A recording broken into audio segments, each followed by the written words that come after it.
How to sign up for Facebook using FB Lite. Hello everyone, welcome to this channel. I'm Emily and I'm here to help you out today. So without any delay, let's get started. So first of all, make sure that you have installed the Facebook Lite application over here on your device. And as you do that, just tap on Facebook Lite, and then here you can see the option of create new account at the bottom of the screen.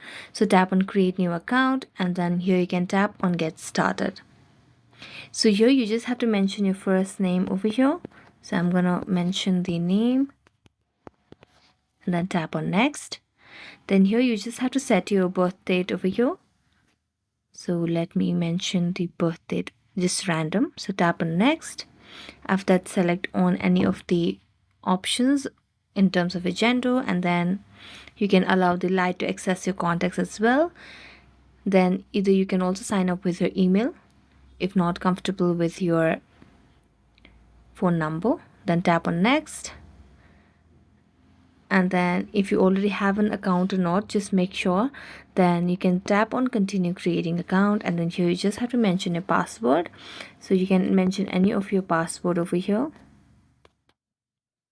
and then tap on next, and then you can save your login info as well, and then tap on I agree.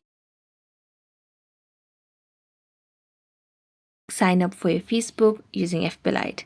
So thank you so much for watching this video. See you next time.